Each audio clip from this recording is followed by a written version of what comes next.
No Film School's NAB 2022 coverage is brought to you by Blackmagic Design and Creative Solutions, which consists of Small HD, Teradek, and Wooden Camera, and Atomos. What's up, guys? We've been talking about software all day, and right now I'm at one of the most innovative software companies in the world. They're called Maxon. In our industry, they do all kinds of stuff with effects, with transitions, with rotoscoping, brush. It's a gobbledygook of things that I don't even know how to say. That's why we have Elly here. Elly, how are you? I'm good. How are you doing? I'm doing good. I have like a tiny bit of NAB brain, but at the same time, it's because my mind has been blown so many times. And then I saw what you were doing when we walked up, and I was like, uh-oh. Yeah, well, I can blow your mind a little bit more if you like. Okay. Show you some stuff inside okay. C4D. Yeah. What?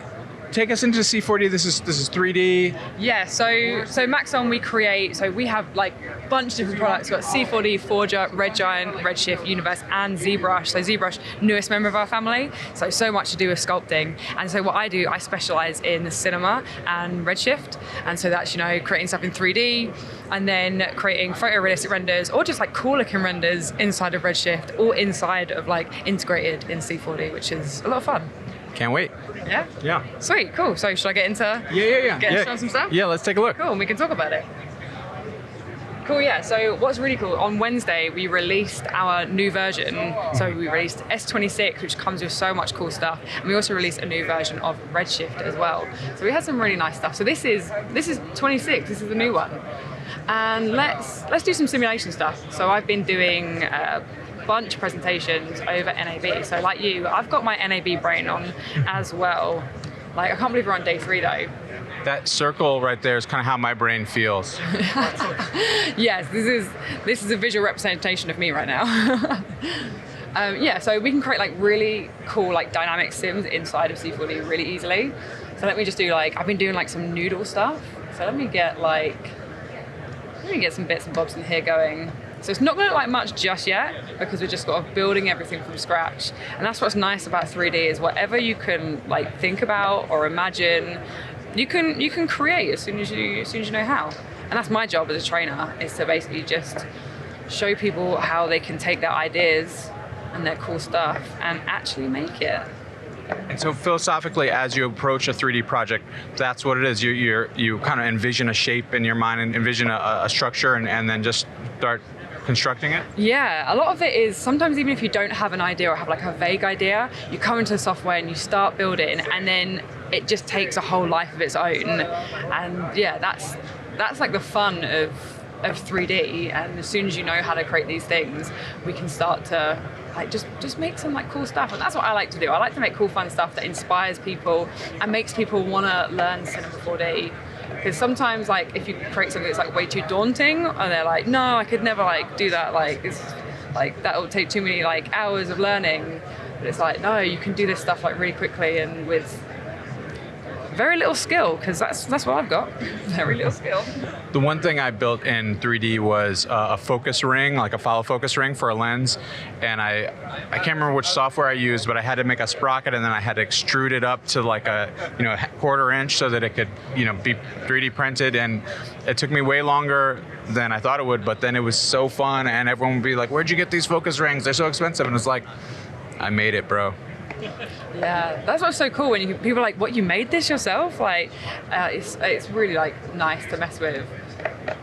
But yeah, so I'm just doing like this little like simulation stuff, like some ropes, and then it doesn't look like much, but then we can kind of combine it with a bunch of different things inside of like the cinema. So let me pull that out and actually make some slightly more interesting stuff for you guys to see. So let me come into here.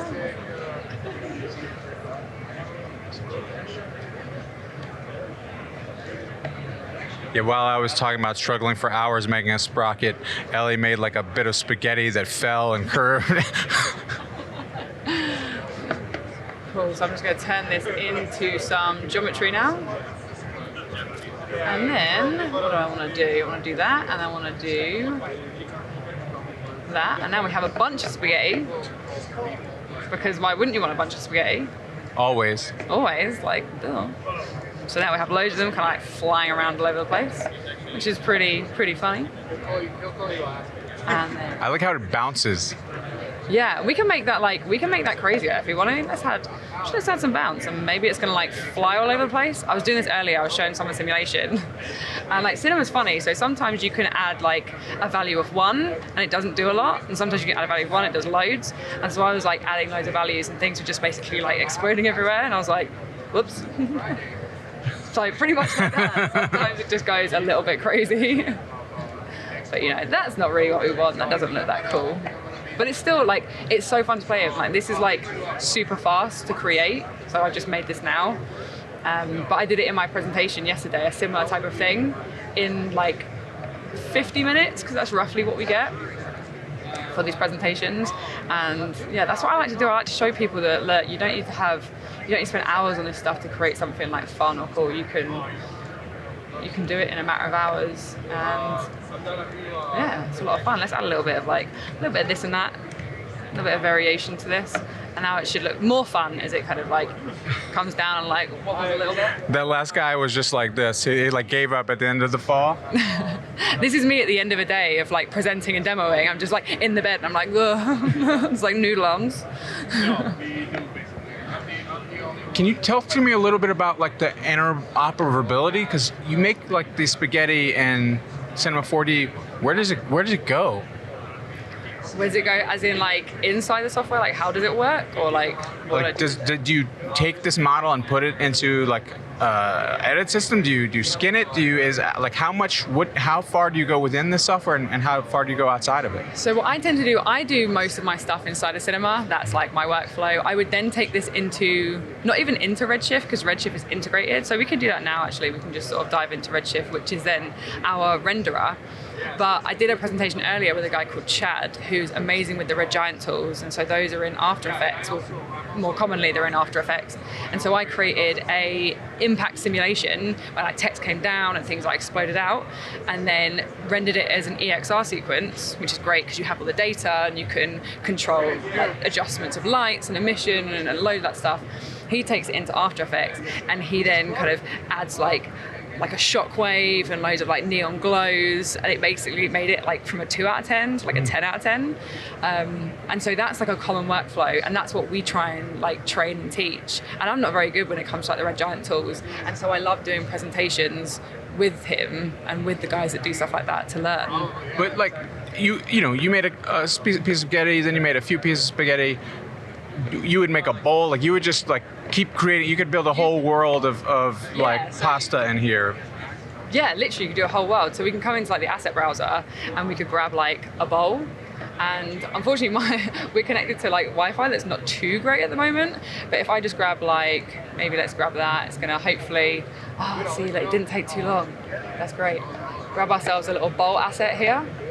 And once it loads, we can then just make it like a collider and then just sort of play with it. And that's what I do. That's how I learn everything anyway. Just coming and playing. So could you animate like milk for you to bowl cereal?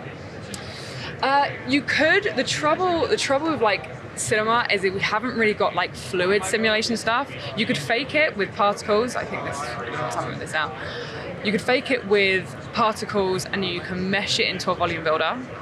But unfortunately, Cinema 4D, when it comes to simulating, we wouldn't really get like really nice fluid sims yet. Mm-hmm. I'm hoping something in the future would be very cool. I feel like that's like a tease for like a product drop that we're not even allowed to hear about, but Elly just, we won't tell him that you said it. I'm gonna get fired now, aren't I? No, I don't know. This is my wishes. I've frozen Cinema now, this is the trouble, because we're connected to the Wi-Fi that's not the best. I'm trying to download something that's not really working very well.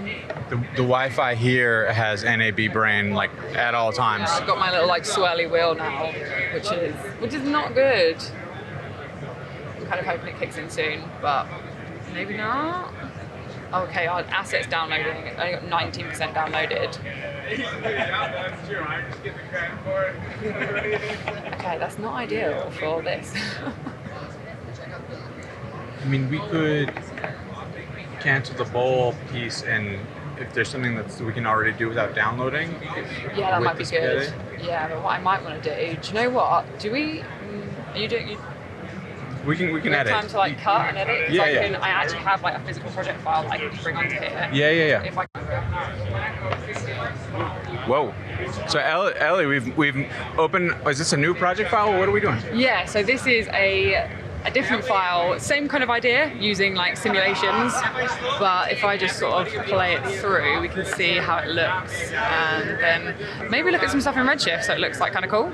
Sure. So this is the same idea. We've got our rope simulation coming down. We've got slightly slower gravity, so it's like nice and it's smooth instead of being all like erratic and jumpy like it was last time. And we can just sort of, This is that lazy spaghetti. This is that like, hey, Yeah, bruh, like, fine. you know what I mean? Like, it's the end of the day, yo. Like, chill spaghetti. And then yeah, we can sort of like dive into Redshift and have a look at how this looks in a much nicer way. Just sort of let this think about it for a sec. So yeah, this is what this looks like in there, and made up of like a bunch of different textures and a bunch of different things in here and some lights. so what is Redshift doing exactly? Because so we started out with your shapes, and then we brought it into Redshift and a whole, like, it looks way realer. Like, what's happening on this side? Yeah, so what's happening is, so inside of Cinema, I've got my Redshift light. So I have like a certain like type of light which works with Redshift, which is our renderer. And so we've set that up, and then we've set up our materials. And so inside of here, if I open up, like, what's a material that looks cool? That's quite a cool material. So if I open up this material here, this is creating this little like funky one here. The one with the mold on it? The one with the mold on it, yeah. So it's just kind of like two different materials, and you blend it with like a mask, like a black and white mask, and it just creates like this really cool effect. And like this is quite like a simple node setup, so it's literally like a couple of nodes, and it makes this cool material. And so yeah, what's happening is Redshift is now giving me a render preview of how this scene looks with my materials and with my lighting, and then what happens when I do like a final render or final animation, it's going to look like that. And I've actually got the final animation that I could show you guys, which could be pretty cool. So we've got this here. So if I just pull that over, so that's what it renders out looking like. So it's pretty sweet.